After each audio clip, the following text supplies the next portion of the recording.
Welcome all of our panelists who are all Lees-McRae alum, and Nina, who is also here, Lees-McRae representatives. And I firstly just want to thank all of you so much for taking time out of your busy schedules to join us. I have heard so much excitement about you being here to learn about, someone in their field, and to see a Lees-McRae alum who has gone off and been successful and done something amazing is really inspiring to a lot of students. So thank you for taking your time. We can go ahead and get started. I was planning on having about 45 minutes of set questions. So I will ask the question, and you are welcome to all answer, or just a few of you don't feel like you need to answer every question if you don't want to. And then when we have about 15-20 minutes left, I'll transition over to audience questions. So students, that's you. Feel free to ask a question at that time. You can put it in the chat or raise your hand, and I'll let you into the call, and you can ask your question then. Does that sound good to everyone? Sounds good. Okay, great. Well, first things first, let's just go with, please introduce yourself, panelists. Tell me your name, which we can see, but tell me your name, where you're working, what your title is, just a little bit about you professionally. I guess I'll go first. My name is Kelly Hurlbutt. I work at the Bronx Zoo in New York. I am a mammal keeper. I graduated in 2015 from Lees-McRae and love my job. I'll go next. My name is Mccaffey. I am the assistant director at the Florida Keys Wild Bird Center in Tavernier, Florida. I've been here for a few years now. I graduated from Lees-McRae in December of 2016. I can go next. My name is Mallory. I work at the Maryland Zoo in Baltimore. I graduated in 2019, so not too long ago. And I am an embassy keeper, so I work with all of the animal ambassadors. Nice. My name is Brandi Clark. I am a third-year veterinary student at NC State. I start clinics in May. I also work at a small animal general practice part-time. But yeah, that's what I do. I am Miranda Lilly. I graduated from LMC in 2011. I went to Virginia Tech School of Veterinary Medicine, and I've been out for about 5 years now. And I just started doing relief veterinary work. So I have about 5 or 6 clinics that I go between and do relief shifts at. So I travel a lot, see a lot of different things. So that's super fun. And I'm Justin Longstreet. I graduated in 2016. My technical title, I'm Wings of Wonder program trainer at the Cincinnati Zoo and Botanical Gardens.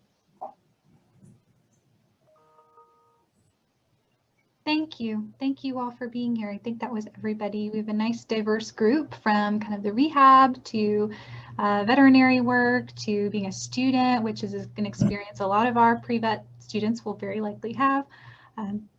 So very excited. Now that I have a brief introduction, can you tell me a little bit more about the ins and outs of your role? Maybe what kind of a typical day looks like? Please elaborate on what you do every day. I guess might as well go in the same order. I predominantly take care of the primates as well as the sea lions at the zoo. I go in every day, make sure I give out the medications, make sure everybody is stable, and then we get to work with doing all the husbandry work, and we get to the point in the day where we do all of our diets, and there's a lot. My dad used to say I should put down on my resume that I'm a professional chef because of all the different diets we make, or a professional poop scooper. Either one works. But it's an amazing job. We get to the point where we get to get weights on the animals and we get hands-on, and the monkeys are super duper sweet, and so are the sea lions. So that's pretty much typical day for me. Thank you, Kelly. I don't know if I'd put poop scooper on your resume, everyone, No, but, not at all. Absolutely not. but that's a great skill to have, I guess. So I'll go next. The Florida Keys Wild Bird Center is a nonprofit wildlife rehabilitation facility. We do have 2 different locations that we run out of, so our hospital and our sanctuary location. The hospital is where we do intake for native birds to the Florida Keys. The sanctuary is where we house our non-releasable residents. So my job as assistant director is sort of the operations manager for both of those facilities. So I do spend the majority of my time in the hospital, and I still oversee all of the rehab duties in the sense that my name is still on all of the permits, and I have last say for the things that go on at the facility. But I also am in charge of the operations for both. So I have to deal with the phone calls and the construction crews and things like that, depending on what's going on at either facility. So that's sort of what I do. It's hard to say what I do on a day-to-day basis because it really just depends on the day. But again, most of my time is spent at the hospital running back and forth between hospital duties and paperwork. Yes, that's my turn. So I'm an embassy keeper, so I work with all of our ambassador species at the Maryland Zoo, which is over 60 different species of animals. So we work with anything from reptiles, mammals, birds, a huge variety of different animals, and we run all of their training programs. So it's a lot of different animals, a lot of different training. And we also work really closely with our education staff because we're responsible for taking the animals to public events, giving tours, different animal encounters. We run all of that. Wow. 60 animals, an embassy of animals. That's exciting. So I guess I can tell you what I did today because it kind of changes depending on you know what we're learning. But today, in 3rd year, they like to try to get you ready for clinics. So we're doing a lot of hands-on labs. So this morning we take a companion animal course, and we're on the orthopedic section. And so we got to learn how to do like Robert Jones bandages, and we got to practice doing those on not real animals, but like cadavers. So that was nice. And then we get really good instruction with that. And then we also had to do like a dental lab today. So we learned how to like extract teeth and clean teeth and do all of those really, really cool things. So that's what we did today. And then we also get to do like spades and neuters a lot because they want us to learn how to run anesthesia and how to obviously do the spades and neuters, and how to kind of be under that type of stress and pressure with like adults around. So yeah, that's kind of what our day looks like now. So Like a wonderful hands-on curriculum. Yeah. Which is great. That's great. So my typical day is different depending on which clinic I'm at, but typically I come in and stabilize any transfers that we have from the emergency hospital overnight, because they're only open from 6 o'clock in the evening until 8 in the morning. So they have to transfer any animals they have back to us. So have to stabilize them. I usually do surgeries for the first half of the day, break for lunch for a little while, and then see appointments in the afternoon, and then some emergencies sprinkled in here and there. But mostly dogs and cats, a lot of cute puppies, and like I said, some pretty fun emergencies too.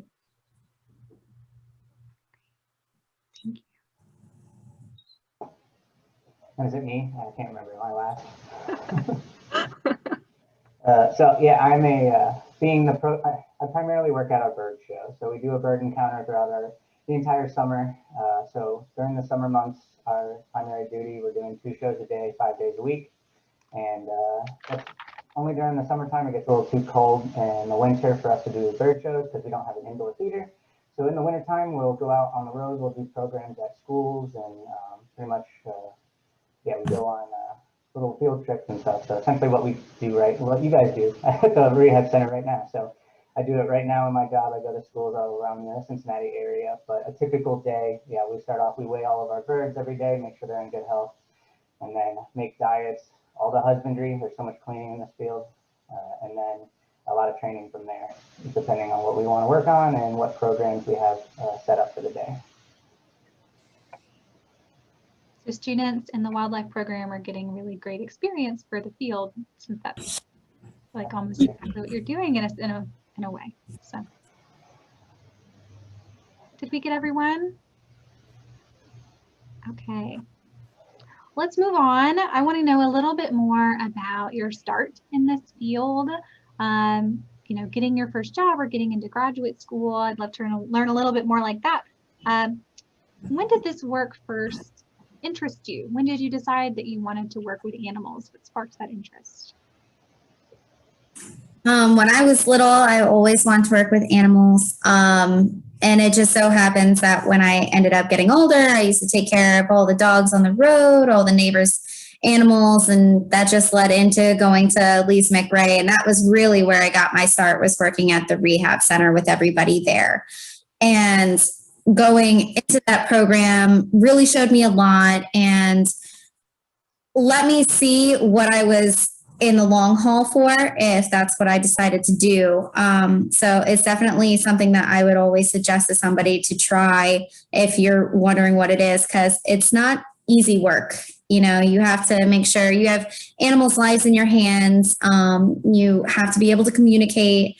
And I ended up loving everything that I did, that I tried to continue on after college. I did do some internships at the Virginia Zoo, Turpentine Creek Wildlife Rescue, as well as another exotic rescue. So a lot of rescues. And then I ended up getting into the zoo world, and I've been there ever since.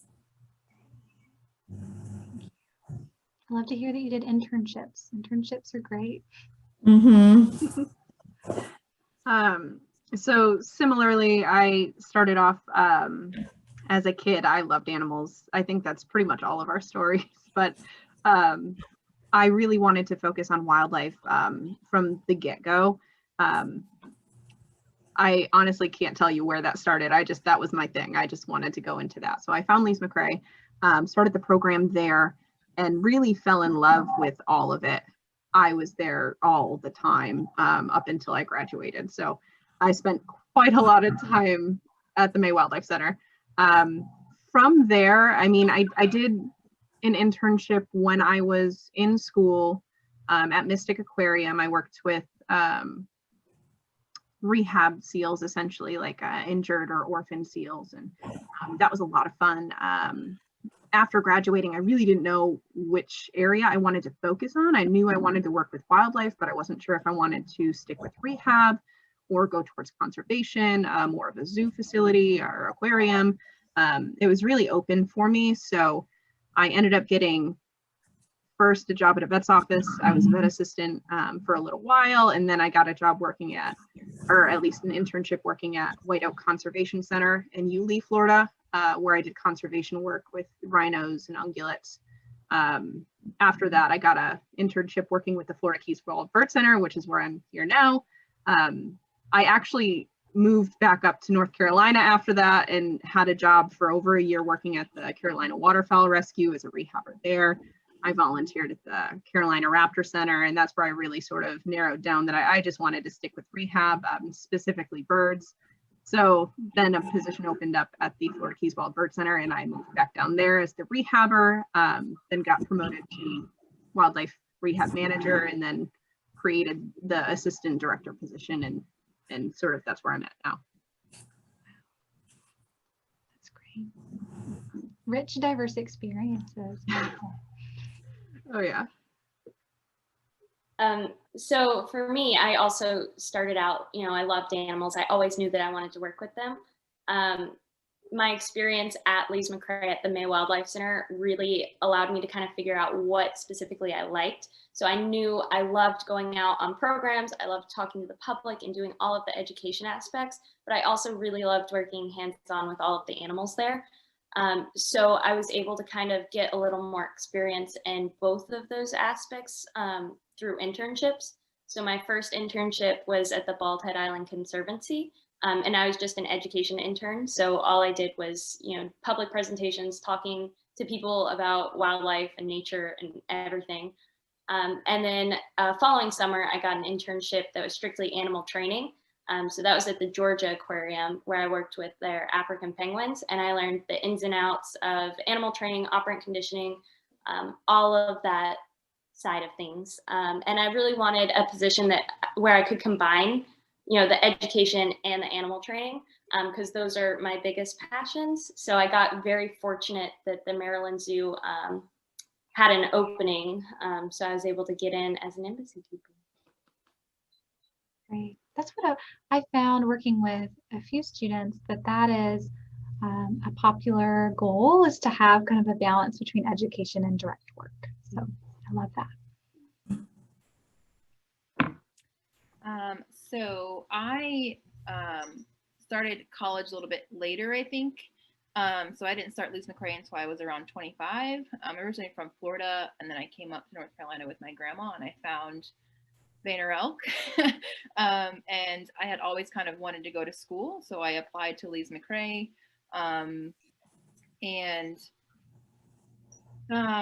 I knew going in that I just wanted to work with animals, like that. I just want to work with animals. I think like everyone, like I've always wanted to work with animals, and I just like never had a chance to do that in my life until I kind of came to Lees-McRae. And so I went down to the wildlife center, and I saw Nina and how excited she was about like working with the animals. And then I think Dr. Amber, I think, got hired around that time as well. And I, went to school for a year, and I was like, yeah, I'm just going to do like wildlife biology. And then like, I would watch her like fix the red-tailed hawk femurs and, humeruses or humeri, however you say that. And I was like, oh yeah, when I was 5, like I wanted to be a vet, and I kind of like remembered that. And so a year into Lees-McRae, I decided to go ahead and apply, like to do the prerequisites to apply to NC State. And so I did that, and I stayed an extra year, and I worked at the Wildlife Center, and I pet sat a lot, but I didn't really do like any internships or anything like that. But I loved the Wildlife Center, and I loved being down there, and I really like made it my home, yeah, and then I, applied to NC State and got in, and here I am. So it's kind of simple, I guess. So, yeah. Sure, Nina's happy to hear that. Yeah. You love the Wildlife Center. I do. I miss it. So I had an interest in vet med from the time when I was small. So in high school, I volunteered at a local clinic just to see if it was for me, because everyone told me that I needed to watch surgery and kind of watch a day in the life before I decided I wanted to go into vet med. So I did that and fell in love. Then I applied to Lees-McRae. I was interested in some kind of animal medicine, wasn't sure if I wanted to do wildlife, definitely knew I didn't want to do large animal, but was trying to kind of decide between wildlife and small animal. So Lees-McRae was definitely helpful with that. Did some stuff at the Wildlife Center, and then also worked at a local veterinary clinic, Linville Animal Hospital with Dr. Lang. Ended up working there all 4 years. I went to Lees-McRae, and then through AmeriCorps, I also did an internship at a local spay and neuter clinic down in Bristol. So loved all of that, took all the veterinary prereqs at Lees-McRae, and then got into Virginia Tech. Went there for 4 years, and then came back and started practicing in Bristol. But Lees-McRae was definitely very instrumental in me kind of deciding what I want and didn't want to do. I ended up going into small animal medicine, and do still have some interest in wildlife. So if we have animals that come in like exotics or wildlife, I'm willing to see those, but mostly do small animal now. Yeah, I wish I could have got some of the same advice Miranda got, talk about living the day in the life of, because, yeah, I guess my story isn't just like everybody else. Love animals growing up. I'm from Central Florida, so SeaWorld was my favorite park, and I always wanted to be in the Clyde and Seymour show. That was my show. I loved it. It was so funny, and I just always wanted to be a part of it, but for whatever reason, growing up, I was like, I got to be a vet. I can do this, but I don't want to do dogs and cats. I want to do exotic animals, and that's when I came across the Lees-McRae and this wildlife rehabilitation center. I thought it was an awesome experience to get hands-on, and I went all the way through with it. And then, kind of as we went through surgeries and some of the more technical procedures, I found out that blood doesn't settle so well with me. So kudos to Miranda, Bailey, Brandi, that you guys can all deal with that, but apparently it just does not settle with me. But I found that out maybe my junior year while I was at college. So I had to figure out real fast what I was really interested in. And luckily enough, yeah, I love the educational aspect of it. I did an internship with the rehab center. I stayed over a summer. I took care of a lot of the ambassador animals, helped the mentors over that summer, kind of learn and how we can read their behaviors, the way we can communicate with them, this nonverbal communication that we have. And I fell in love with it. And I got lucky enough that I got asked for my senior research project. I kind of made it into my senior research project. We had Jack, a red-tailed hawk, that was been there for about a year, and they wanted to use him as an ambassador animal. So I got lucky enough that I had the opportunity to try to train this animal from scratch. And I just had good mentors with Nina and just reading up on all sorts of stuff. And I kind of fell into the field because I studied a lot of Steve Martin and natural encounters, not the actor, there's a bird trainer out there, Steve Martin. And he just happens to do this bird show at Animal Kingdom. I went down and saw it. I applied. It was the only place I applied. Luckily enough, through a Zoom interview, I got a seasonal, a part-time position at that position. So I went down to Animal Kingdom, and then from there, I did bird shows at Disney, and then I helped set up a road show, and I free flew macaws at the Indianapolis Zoo, and then now I'm at the Cincinnati Zoo. So quite the journey, but really it all comes back to the Lees-McRae and that May wildlife rehabilitation experience that I got. Disney, I'm jealous. Sounds fun. Y'all shared a little bit about your career path, your journey thus far. If you can, you may have already shared, what do you think was the experience or the strategy or skill characteristic maybe that helped you break into this industry, get you that first internship or your first job or admittance into a veterinary program? What do you think was like the extra cherry on top that pushed you into the industry? I think mine was honestly starting at Lees-McRae and working at the Wildlife Center. That was my first experience with actually doing anything with any kind of exotic animals, wildlife, anything other than cats and dogs. That's definitely where I got my start. And from there, it just evolved into more. I know that a lot of people like wildlife rehab, and I love it. I do miss it. The rehab center was amazing, and it's an experience, that can never be replaced.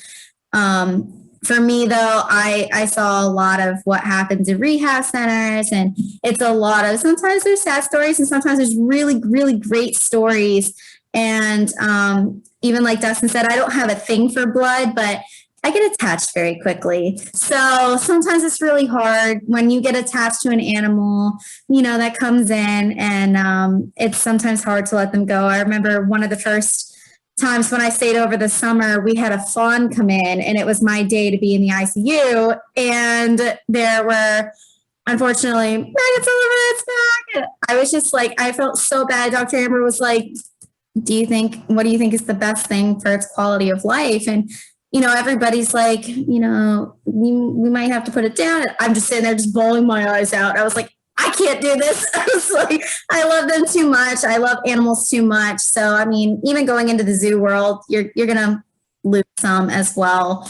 But it's just an incredible field. You learn a lot of compassion, and if it wasn't for my start at Lees-McRae, I don't know if I would have gone as far. I know a lot of places want you to have experience, but they won't hire you because you don't have experience, but you don't get experience because nobody will hire you. So it's a really good foot in the door to be able to get into that mindset and get into that field. And, like Bailey said earlier, you have to know if this is what you want to go into. And Miranda also said it as well, because like I said, it's not a very easy job. There's a lot of small things that come into it. And, some people can't handle it and some people can't. And it's a really good chance to have that idea and that mindset if you do internships or if you work at the Wildlife Rehab Center, you know, at Lees-McRae. So that's pretty much where I got my start. And then I just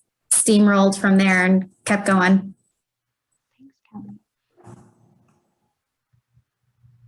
Yeah, I have to agree with a lot of what Kelly just said. When it comes to getting positions in specifically the rehab world, it is very, very hard.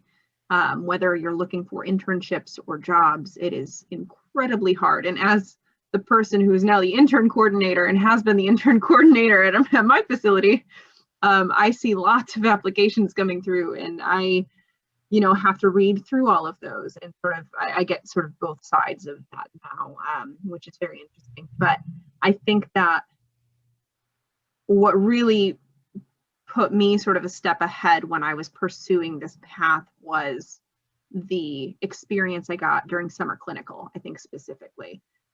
Being able to put that on my resume as for these 2-3 months, I did all of these things and I was under the direction of Nina and Dr. Amber. I think that really helped get internships after that. I know, again, I read through a lot of resumes that come through for our internship program, and there's a lot of people who just want to try things out and they want to get into rehab, but there's not very many places that you can apply to and that are offering internships, and some of them do require people to have this experience, and thankfully ours doesn't. I don't think that's necessary, but I did think that put me a little bit of a step ahead when it came to pursuing other internships, even non-rehab related internships. I think that really sort of pushed me forward there. Bailey, you have to share a resume tip or an interview tip. You're analyzing all these applications. Let's see. Because I see so many applications, I am a stickler for format, and specifically, I can tell when a resume is not or is catered to one facility versus it's just a template and people are just applying to all of them. It's very easy to tell. So I guess my tip when creating a resume or a cover letter specifically is to really personalize that, whether you bring in aspects of the website of the organization you're applying to, or things that you read online about them. I feel like that stands out to me when I'm reading applications. Of course, I end up interviewing everybody. It's an internship. I'm not going to deny someone based on what their, resume or cover letter looks like, and that's just my personal opinion. But when it comes to just those documents, that's what I look for when I'm sort of categorizing my internship applications as they come in. Everyone, you can learn how to tailor your resume and cover letter in an appointment with me, which you can make on Handshake, lmc.joinhandshake.com. Thank you, Bailey. You're welcome. Anybody else have anything to add? I know that some of you kind of shared already, but. Can you repeat the question? Oh, it was, what was a strategy or an experience or something that you feel like really helped you break into the industry or apply to school?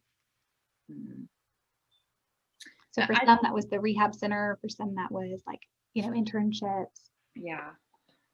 I don't know. I think I agree that with what kind of has already been said. I was going to mention having a purpose or a reason for wanting to be involved with wildlife or animals in general, because for me, I had to remember that when I walk into that wildlife center, like Kelly said, there's going to be great days and there's going to be days where animals don't live or you have to euthanize them, and I had to find my reason why and my purpose and why I wanted to be there. And I know that for those animals that don't have people to take care of them, like wildlife, that's what kept me going, that even when I go out into practice, I'm going to do small animal GP, but I'm telling you, wildlife is going to be in my life somewhere.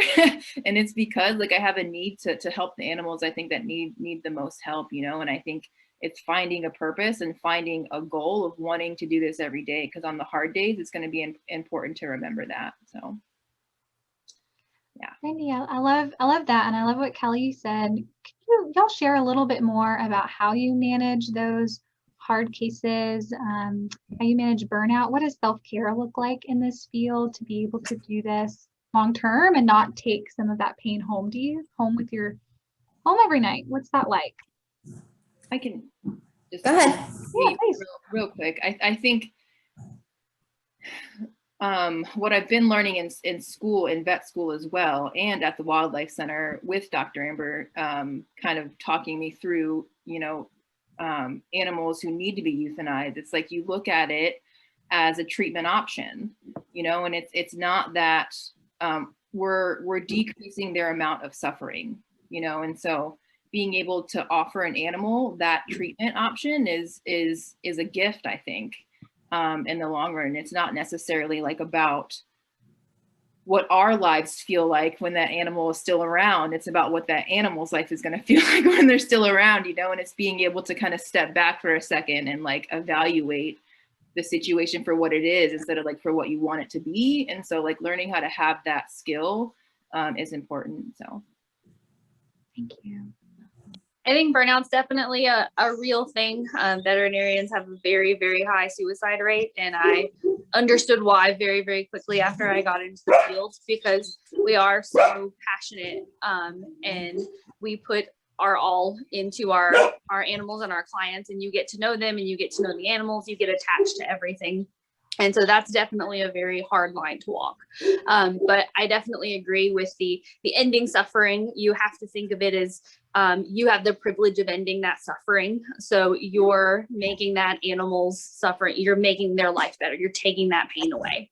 And after being in the field for 5 years, that's why I ended up doing relief work instead. So I'm at a different place. I'm changing around. So I'm not seeing those same people over and over again, because that was very difficult for me, because you get attached to those people and those animals.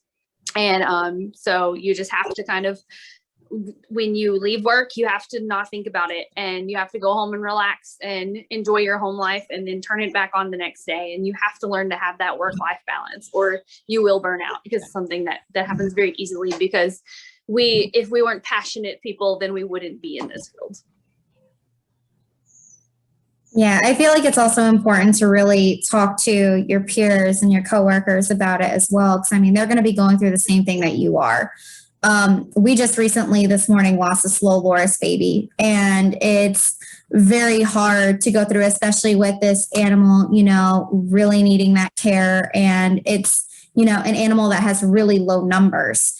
It can be extremely difficult for, not only yourself, but for those around you as well. So I've definitely learned to cope with it by talking to coworkers who are going through the same thing. And like Miranda said, you have to be able to shut it on and shut it off, because just coming home and talking about it just makes it, even more depressing. And like Brandi had also said, it is their life, and you don't want to put them in any kind of misery or hardship. You want them to have the best quality of life that they can have. And unfortunately, if euthanasia is the only thing that provides that, sometimes you have to do it. I mean, we've also got a monkey who has heart meds, and she's been going into heart failure almost once a week. And, it's getting to that point where we have to decide, any type of med that we haven't tried that we want to go. But at that point, you don't want to keep trying different things either. If one or two things aren't working, you really have to take a step back and look. And I feel like that's one of the hardest parts of the job, is really knowing when to make those hard and strenuous calls. And I mean, it's not always just the animals too. Sometimes it's coworkers. It's hard, with all different kinds of personalities together. And sometimes it can be very stressful, a lot. And it just helps to talk to your peers, because sometimes there's others around you who don't get it. I sit there and I talk to animals all day while I'm at work. And people probably think I'm crazy, and I don't care. I simply like to talk to them and show them my love and my appreciation, because it's not every day you can be around the kind of animals that you are. And it's a blessing every day, and something that I will always wake up and be ready to go to work too. And you just got to be able to do something by talking to somebody about the hard days, because it can be very overbearing and you can burn out very easily. And yeah, Miranda and Brandi really, hit it. So. Yeah, I definitely think work-life balance is huge. Just like Miranda was saying, it took me a little while to figure that out, because we all do care so much and we want to put our all into it. And it's really hard to find that balance in that line of like, when do I go home and when do I turn this off? Especially, depending on where you're at in the rehab field, like if you have calls coming directly to your line, if you have to deal with things after hours, if you have to stay long hours. One of the jobs I was working at, I was working minimum 12 hours a day, getting paid for 8. And it was every single day, same exact thing. Like I couldn't go home. I was like, when I did go home, I was taking home work to finish what I had to do. And it just became so much that it wasn't the animals that was sort of putting me over the edge. It was, not having that separation. So I think that's really, really huge. Thankfully, I've now sort of discovered where my line is, and I can now work and go home and be home. But that's super important to learn. And it'll take some time for people, depending on who they are, to learn that. But it is a lesson we all have to learn. Thank you, everybody. This will be my last question. And so audience members, go ahead and start thinking of questions, and you can even start dropping some in the chat, because we'll start on that next. My last question fantastic. Wow, Dara, you are ready. My last question for you would just be any piece of advice that you have for someone who wants to enter your field, whether that's, like a resume tip or something like this to keep in mind about burnout. What is one tip you have for our students? I would definitely suggest go out and get that experience. If this is something that you're passionate about, or even if you don't know if you're passionate about it, but you have an interest in it, go try it, because sometimes it's not, made for everybody. So experience is definitely one thing. And especially making connections. It's a hard world out there, and a lot of places I know, especially at least for my current job with the zoo, they all require a BS degree in some sort of biology. So if you just have a high school diploma, they won't accept it in. So sometimes it can be hard. You have to look into all the requirements, that most of the jobs call for. And yeah, I would just say, do the best that you can, make sure it's what you want. And it's an amazing field, but you should definitely get that experience and make those connections that you can, because the zoo world is small, and some of the animal world is also small. So sometimes you'll find people that you have no idea. I was just talking with Mallory at the beginning of the chat, because I saw she worked at the Maryland Zoo, and I had a friend that worked at the Maryland Zoo that she happens to know. So sometimes it can be a really small world, and friends can help out, and it's really important to be able to get out there and do what you can to prepare yourself. I would say to go and expand like what you think you might want to do, and just apply to anything.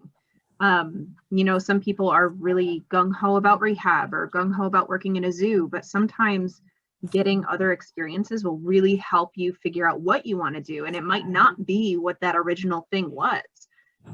Like I said earlier, I thought I wanted to go into conservation. And so it wasn't until I got that internship working at Whiteout Conservation Center that I realized I did not want to do that. And that was a little too boring for me. Like it was just the same thing every day. And I didn't like that. I really found that I missed rehab, and I wouldn't have known that if I didn't get an internship first working at a facility like that. So although, pursuing these internships can be tedious and it costs money, and, you know, all of these different factors come into play. It's really nice to have different internships where you can pursue different areas in the field, because there's so many different things you could do, and it's just, you don't know until you try all of those things. Yeah, I would say definitely, sorry, go ahead, Dustin. Yeah, sorry, I was going to tie in kind of both of what they're saying because, yeah, like Kelly said, like, I mean, the zoo field and animal world, we're all interconnected. We know each other from different zoos and aquariums. And just starting off with internships, it's more than just putting it on your resume. It's those references that you build there are huge. I can't tell you how many interviews I've been a part of that my manager, hey, do you know this person at this random place? He knows people all over the place. We're all intertwined. So any internship that you think you might be interested in, whether it's, doesn't matter the animal a lot of the times either. I mean, a lot of times, especially internships, husbandry, and just getting your face out there and the body of work that you, all the intangible stuff that you can show is important, really important, I think. Later on into seasonals and stuff, I think part-time positions is when you start building your resume as far as specializing it. And hopefully those internships help you kind of figure out what you want to do. Sometimes people get lucky and find out, because there's so many different ways into our field. There's wildlife rehab, vet field, there's medical, animal psychology and behavior, which is what I'm really big into, conservation. Like, there's so many different ways. It's just, we all love animals. It's just, how do we all contribute to it? So just trying to figure that out before you get too far into one direction is probably, I agree with Bailey, it's the best way to figure out which way you want to go. I was just going to say, don't forget about research jobs. So there's always someone doing research on something. And I know that that's not the most exciting thing. I did an internship in a parasitology research lab where I literally played with poop all day, but I loved it. And my veterinary school application people loved it too, because that was something different. So you can get your foot in the door with just being a lab assistant in someone that's doing a research study. If you can say that you were involved in a paper or research study or something, people love that. They love that on your application. It's a good resume builder. And then you may discover that you have interest in that thing, and it may change where you're going with your field. But there's always somebody doing research on something. Yeah.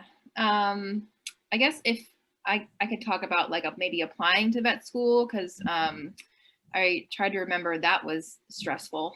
So I went to the NC State website, and I went to the Georgia website and the Florida, kind of the CVM pages websites, and I looked for like what they wanted on their applications. And then, you know, I took that and I tried to like check off all those boxes.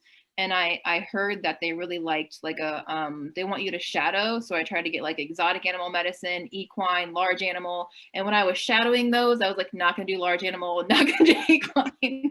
Like, I'm probably, you know, and I enjoy learning about it, but you know, I had a chance to kind of learn. It shifted me in the direction to things that I wanted to do as well, and what I didn't want to do. So that was helpful. Like everybody's kind of been saying, just go out and do things, you know, and then you'll figure out where you want to go.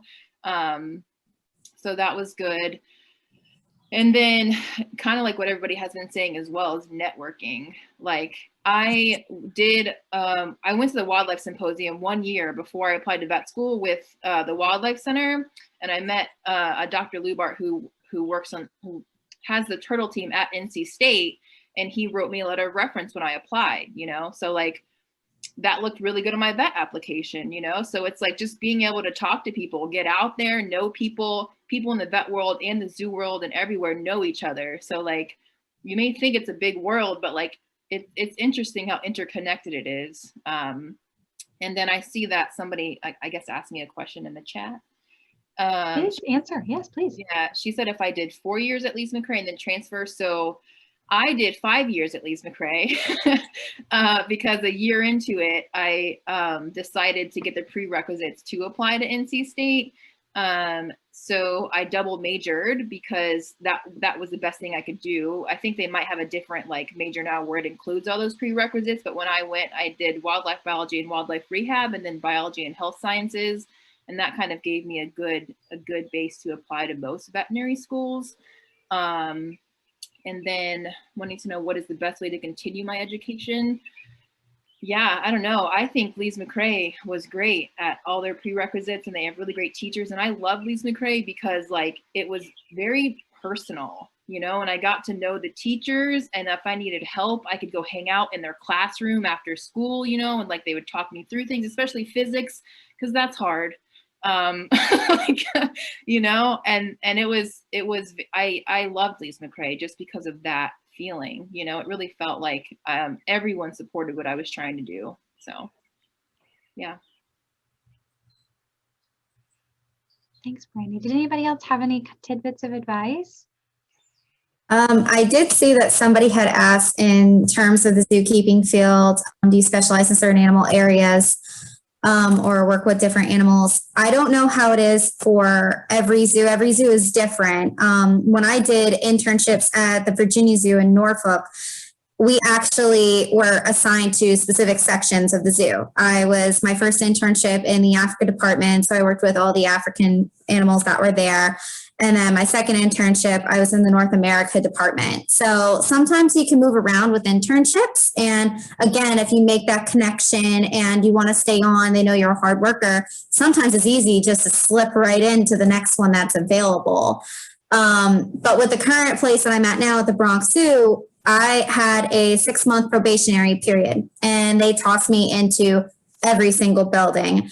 And pretty much I'm proficient in any building that they can put me in. I work out in Asia with the elephants. I've worked in Congo with the gorillas. I've worked, you know, with the river otters and jungle world and, you know, just everywhere. Today I was in Madagascar working with red ruff lemurs. And yesterday I was working in Mouse House with all these tiny little itty bitty mice. So it's nice that some zoos you can actually move around. I think that may be closer to getting into like an entry level job. Most of the internships I've done are usually specialized. And touching base on that, I saw somebody else said I'm really nervous about finding internships after graduating that have pay that's livable wage. That is definitely hard. My first internship, I got $200 a month. That was it. And I, of course, student loans, yay. And moving out and going to a whole different state, it can be challenging and it can be scary. Some places, if you look in those details, like what Bailey was saying, that she looks at in resumes, that you're actually paying attention to what they're asking for. Some places or some job listings will actually tell you what's included. Some may include housing. Some may include stipends. When I worked at Turpentine Creek Wildlife Refuge, they included a stipend and housing. So we actually lived on the refuge. So you really just have to kind of look into all of the different types of jobs in the listings that they have. And, you know, like everybody's been saying, it's, you know, you can go into one, you can want to do wildlife and then figure out that that may not be for you. Like for me, I loved all the animals, but working there, I really found that it was harder for me dealing with a lot of the loss that sometimes you do deal with. And there's less loss in the zoo field, not a whole lot, but there for me, I found that it was just a better option for me to move there. I found, you know, the animals that I love, and I can't get over working with rhinos and monkeys. I would have never thought that I wanted to work with primates. And I go in there and I just say good morning every day. And it's the absolute best experience. But living in New York is obviously complicated. New York is huge. New York is expensive. So I ended up moving up here, not only for the job, but also my fiance was from New Jersey. So that was part of the reason with being up here. So we had family support. So it can be very scary. A lot of positions in the animal field aren't, I feel, as well compensated as they should be. We work very hard. We're very, very dedicated. We're very passionate, and it could just be hard. So if it's really what you want, and I always tell my fiance, I'm not in it for the money. I'm in it for the love of the animals. And that's just something that you really have to consider when you're doing it. In fact, the questions that you had sent, Grace, one of them had asked, you know, what are things that you consider when you're looking into this job field? And my number one thing was salary. Because because it can be hard. You know, you can't take care of the animals if you can't take care of yourself. So it's definitely something that you need to take into consideration, but don't be nervous. Go out there, go look at those listings. Like I said, some actually provide the utilities that you need, because it can be hard, you know, going to a whole different state and, you know, taking on everything. And if you're looking for great places to find internships, AZA.org, I think, or is it AZA.com? It's either org.com. Those are really big for zoo internships. I know there's some wildlife on there. There's some conservation on there. All different kinds of things that you can do. It's out there. It's everywhere. I mean, my job is based off of WCS, which is Wildlife Conservation Society. So we have 4 different zoos and an aquarium that are our main facilities, but we have research all over the world, just doing everything that we can. And it's the best feeling when you're helping to save a species and you can release it back to the wild, and you're putting those numbers back in where they need to go. So you just got to look and, you know, do your research either before college or after college, during college, anything that you can. And yeah, that's just one of the main things that I feel like I can give for advice, is to just, you know, go out there and see what you can find, because you may find the best job you've ever, you know, had in your life, and you may never leave. I'm going to transition into some of these questions because we're running out of time and there are lots of questions.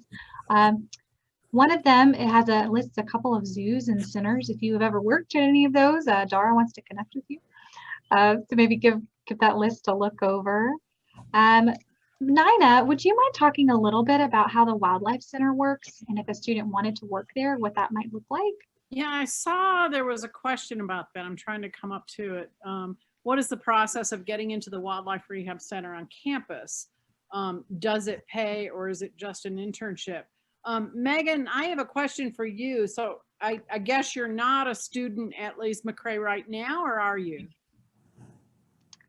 Because that's if you're not a student at Lees-McRae, typically the people that we hire are students for the times that we don't have students there working at the center. So if you're a student in our program, you're typically working 4 shifts a week, 3 or 4 shifts a week, and then we divide the whole classes up into teams, and then they rotate through the weekends throughout the semester.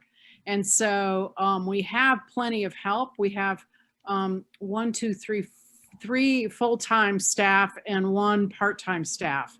And so typically when we hire during those off times, it's just, it's not great pay, but it's, you know, a time where you can spend more time with the animals and potentially learn a lot more if you're a student. So pretty much we hire in-house. And we don't offer an internship because we've got our summer clinicals, and typically wildlife rehabilitation centers have internships in their summertime. And this year we're going to have roughly 38 people in our program for the summer, and that is a lot of people to manage. So Dr. Amber's coming up with this whole matrix of scheduling, which I barely understand. So it's really going to be an interesting summer.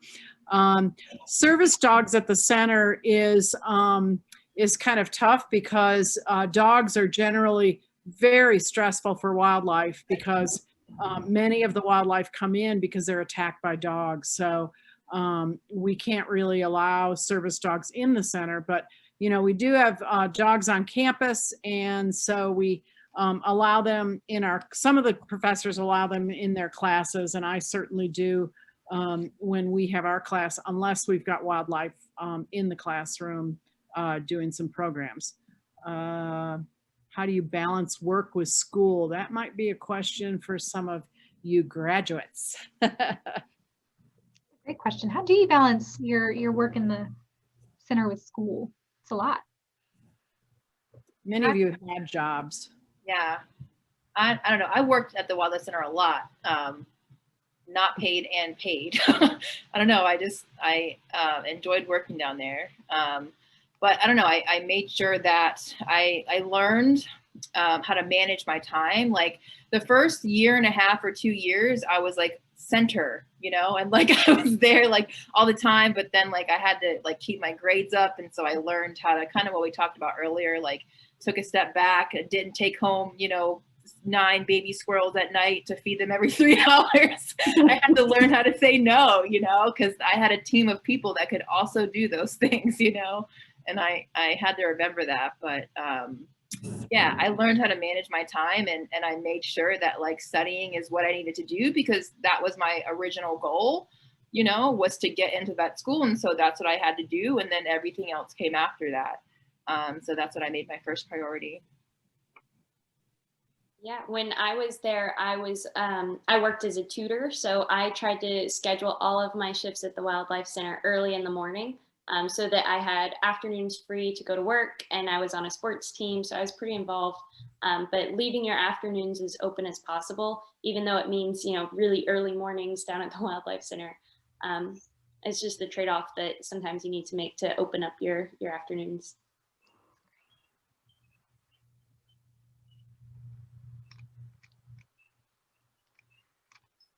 We have just a few minutes left, but there were 1 or 2 questions about job searching.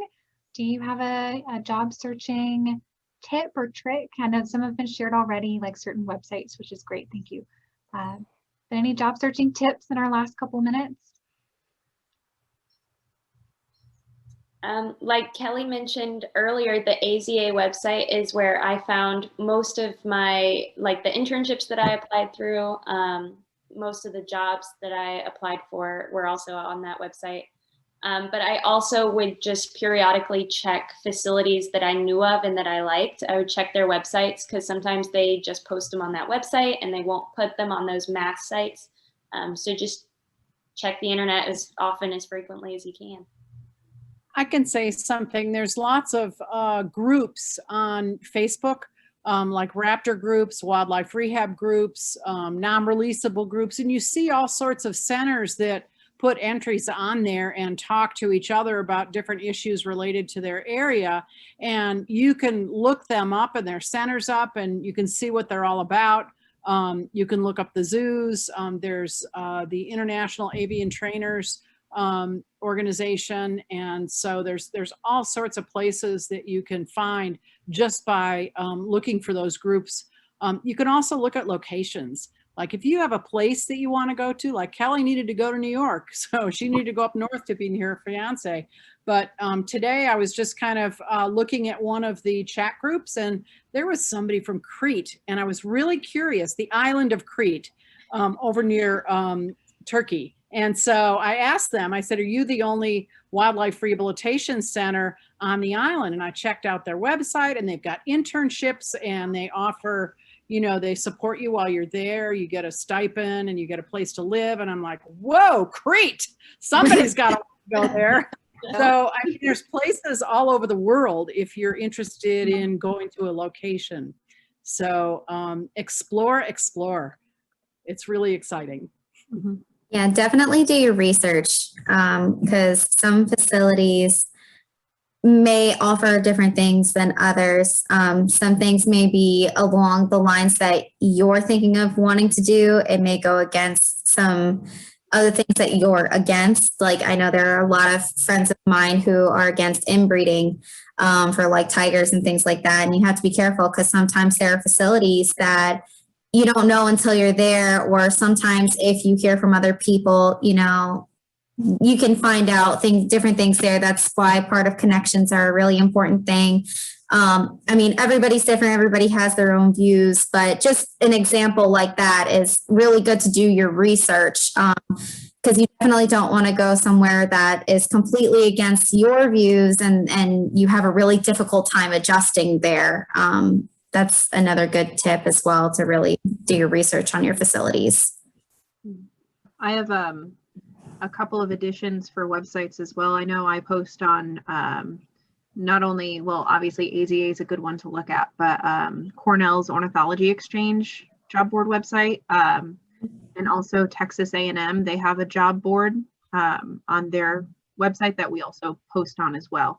So looking at all of these different websites daily is what I used to do, looking for things to pop up, because as soon as they do pop up and it's on a daily basis, you can start applying to those places.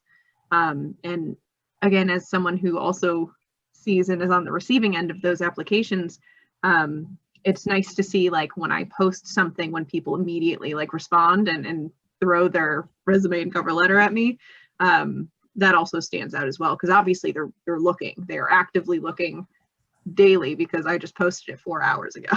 So that is a good tip, I guess, as well. It's a very competitive field. Jump on it. You see it, jump on it. Go for it. Exactly. And not only making just like connections with people just by applying different places, but also making sure that you have good relationships with people that you work with, because sometimes one negative relationship can really keep you from moving forward in the field, depending on who that person is or like who they're associated with. And that, you know, when you have this interconnected field and people who know each other, people talk, and that's not great either. So making sure that you're doing the best you can in each position that you do get, even if you don't like that position, is huge. Thanks, For everyone. anyone interested in vet med, so a lot of clinics won't post that they want kennel help or something on the website. They won't necessarily put that unless they're looking for like a vet tech or an assistant. But a lot of clinics, especially during the summer, are very, very busy and would love to have kennel help or an assistant, or if they know you're interested in vet med, they're very willing to take you on. So I know my mentor was really concerned because he couldn't find any like officially posted jobs, but just cold calling veterinary clinics that you think that you might be interested in and saying, hey, could you use some kennel help? They will definitely take you on, and then you can move up from there. That's great advice. Thank you so much. Cold calling, cold emailing, you can do it. It is 7:33, so I fear that we are going to have to close. I apologize, students, if I did not get all of your questions, but hopefully we can make some connections after this call to some students and potential mentors, so we can continue this conversation outside of this call. Thank you. Or we can do this again. We can do it again tomorrow. Same time, same place. Thank you, everyone. I learned a lot. I'm sure other students learned a lot. I really appreciate you again taking time out of your day to share your experiences. Congrats on all of your wonderful jobs, and please stay connected with us. And let me know anything that I can do to help connect you back to Lees-McRae. Thanks, everybody. Thanks. Thank you. Bye, guys. Bye.